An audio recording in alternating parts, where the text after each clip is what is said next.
Animals feel emotions. Introduction. Do you think animals are capable of feeling love and convinced that animals feel love as well as many other emotions? Many pets, owners, and people who work with animals agree with me. However, many scientists do not go along with this idea. To them, what you and I consider animal emotion are really instincts. Instincts are built in behavior animals do without thinking that are designed to keep them alive. In this book, you read amazing stories about animals that I believe show that they aren't just behaving on instinct. The story includes tales of loyalty, friendship, tenderness, compassion, and parental care. As you read, think about how humans would behave in similar situations. When you finish reading, I'm convinced you will agree that animals can and do feel love. An elephant dia- dilemma. Echo was the highest ranking female in a herd of African elephants being filmed for a wildlife movie. Soon after she gave birth to a male calf, it became clear that the baby was unable to stand. His front legs were bent as the ribs joined, and he couldn't straighten them. He kept raising himself up on his hind legs, but he couldn't get his front leg to work properly.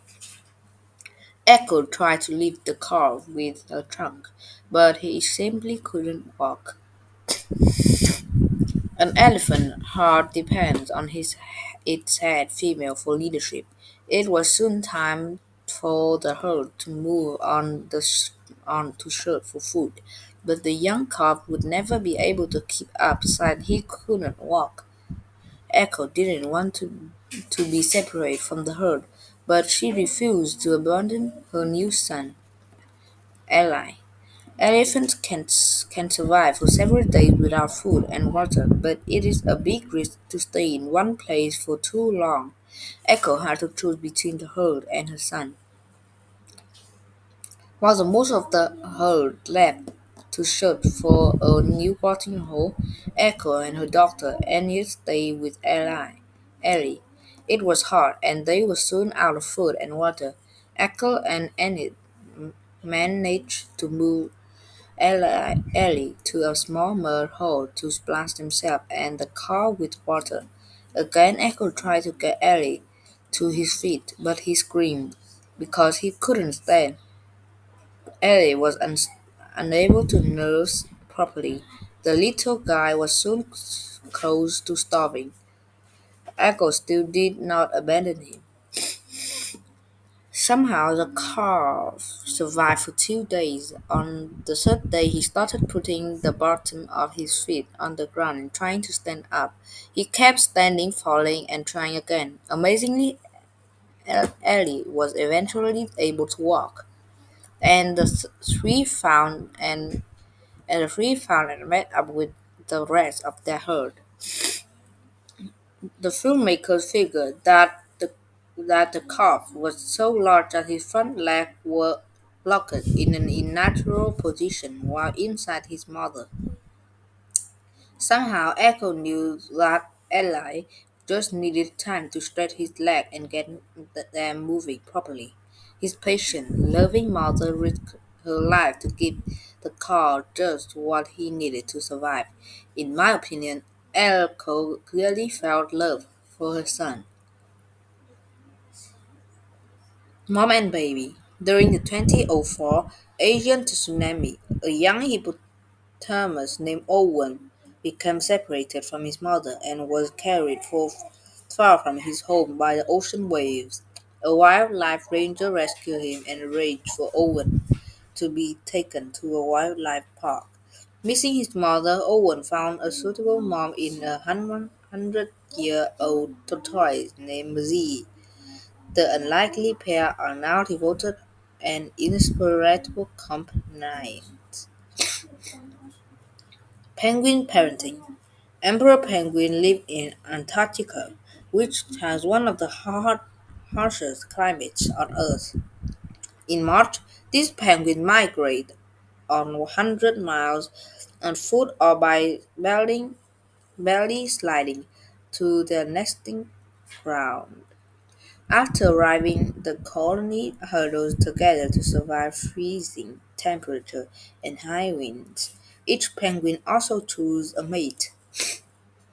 In May or early June, the female, whom we'll call Snow, lays an egg. She places it on her feet to prevent it from touching the ground and freezing. As soon as the male, let's call him Ice, sees the egg, he begins singing ecstatically. Snow joins him in song, and the pair sing together for as long as an hour as they stare at the egg. After singing, Snow carefully passes the egg to Ice. She supports it on his feet and covers it with a flap of belly skin to keep it warm. Ice protects the egg from harm while Snow treks back to the ocean to feed. In her absence, Ice eats nothing for nearly 4 months through a brutal winter while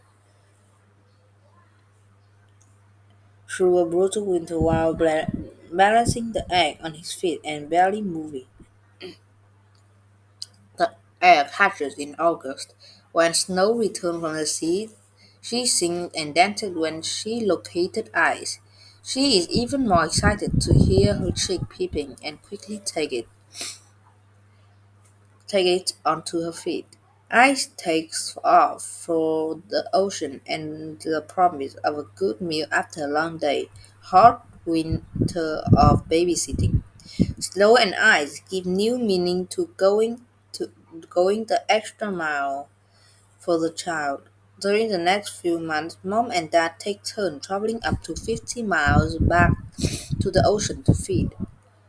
The penguin chick is always in the watchful, loving care of one of its parents, who show their love by always keeping their chicks safe.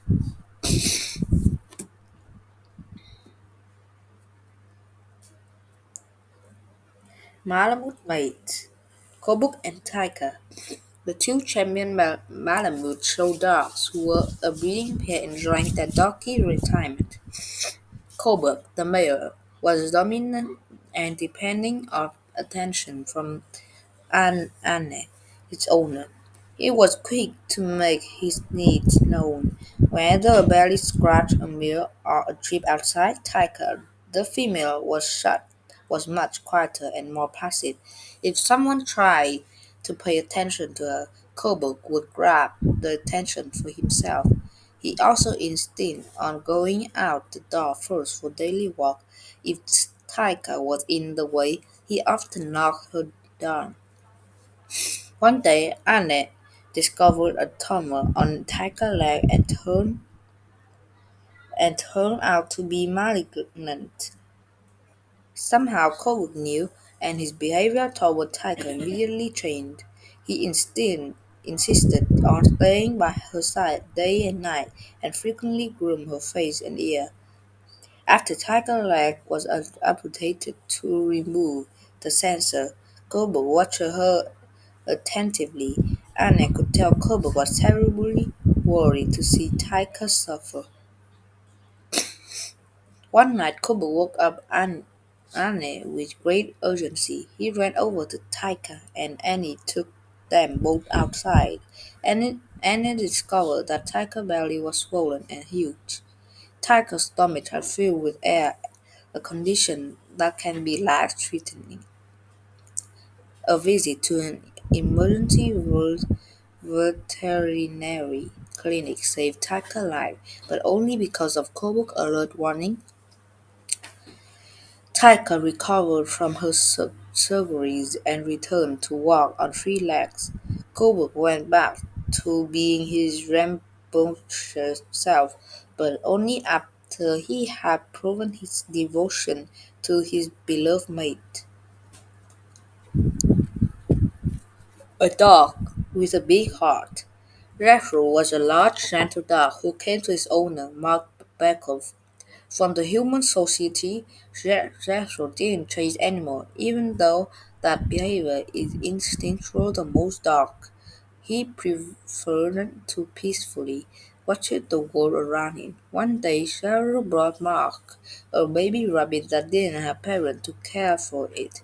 While Mark nursed the rabbit for the next 2 weeks, Jethro insisted on staying right next to the baby box to watch over her.